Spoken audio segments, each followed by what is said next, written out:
ডালটা গতকালকে রান্না করেছিলাম, এটা আর কেউ খাবে না। এখন এটা দিয়ে নতুন একটা রেসিপি রান্না করে দেবো, যেটা পরিবারের প্রত্যেক সদস্যই চেটেপুটে খাবে। পুঁই শাক দিয়ে ডাল। এই যে এত সুন্দর করে রান্না করেছি, এখন কিন্তু অন্য কেউ বুঝতেই পারবে না যে এটা থেকে যাওয়া ডাল দিয়ে রান্না করেছি। আসসালামু আলাইকুম প্রিয় বন্ধুরা, সবাই কেমন আছেন? আলহামদুলিল্লাহ আমরা ভালো আছি। তো আপনার বাসাতেও এরকম হয় কিনা যে থেকে যাওয়া তরকারিটা ঘুরে ফিরে আপনাকেই খেতে হয়? আমার মতো আমাকে কিন্তু সেটা করতে হয়। তো এখন কয়বার আর খাবো বলুন? তাই আজকে আমি যেটা করেছি, পুঁই শাক তো বাজার থেকে নিয়ে এসেছি, তো এখন এই পুঁই শাক দিয়েই ওই ডালটাকে আমি এত সুন্দর করে রান্না করে দেব যে পরিবারের অন্য সদস্যরা খেয়ে ধরতেই পারবে না যে এটা আগের দিনের থেকে যাওয়া ডাল দিয়ে আমি পুঁই শাকটা রান্না করেছি। তো পুঁই শাকগুলো আমি নরম নরম অংশ কেটে নেব, আর ডাঁটাগুলো ঠিক এতখানি করে ডুমডুম করে নেব, যেটা এ মাথা ও মাথা ধরে খেতে ভালো লাগে।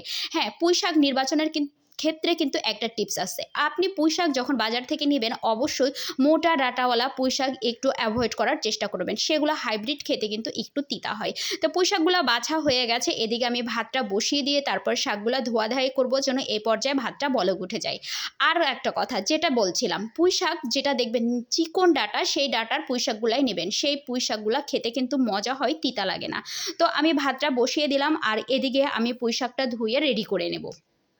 এখন বর্ষার দিন, অন্যান্য সময় বেশি পানি দিয়ে শাক ধুতে হবে, কিন্তু বর্ষার মধ্যে সতর্কতা একটু বেশি অবলম্বন করতে হয়, কারণ এখানকার ওখানকার বৃষ্টির পানি জীবাণু সব কিন্তু একাকার হয়ে যায়। আর পুঁই শাকগুলো যেহেতু চাষ করা হয়, তো পরিষ্কার জায়গাতে থাকলেও তবু আপনি বেশি পানি দিয়ে ধুবেন। তো শাকগুলো বেশ কয়েকবার আমি 4-5 বার করে ধুয়ে পরিষ্কার করে তুলে নিয়েছি, আর এই পাত্রটাতেই আমি রান্না করি তাই এটাও ধুয়ে নিলাম। এবার শাকগুলো দিয়ে দিব, আর শাক ধোয়া যে পানিটুকু ছিল সে পানিটুকু দিয়ে দিলাম। লবণ দিয়ে এই পর্যায়ে ঢাকা দিয়ে দেবো। আমি আর কিচ্ছু দেবো না, যেহেতু ডালের মধ্যে হলুদ আছে, লবণ আছে, ঝাল আছে, তাই হালকা পরিমাণে দিব।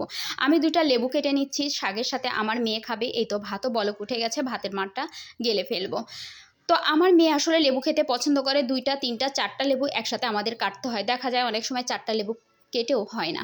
তো শাকগুলা বলক উঠে গেছে, এই তো এই পর্যায়ে আমি ডালটা দিলাম, দিয়ে একটু ঢেকে দিয়েছিলাম। এখন নাড়াচাড়া করে নিতে হবে যেন ডালটাও খুব সুন্দর পুঁই শাকের সাথে মিশে যায়, আর পুঁই শাকও ওর সাথে মিশে খুব সুন্দর একটা ক্রিমি ক্রিমি ভাব চলে আসবে। এদিকে আমি একটু রসুন ছেঁচে নিলাম, আর কাঁচামরিচ দিয়ে একটু লবণ দিয়ে দিলাম।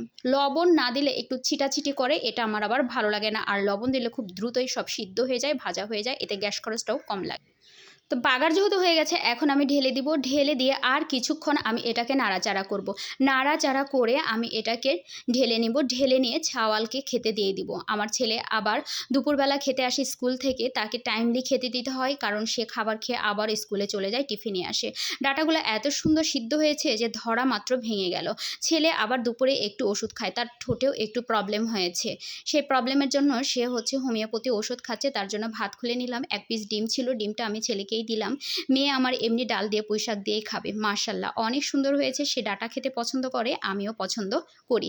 এখন আমিও আমার জন্য খাবার খুলে নিলাম। তো প্রিয় বন্ধুরা, সকলেই ভালো থাকবেন। আবারও কথা হবে অন্য কোনো ভিডিওতে। তো আজকের মতো এখানে বিদায় নিয়ে নিচ্ছি। আল্লাহ হাফেজ।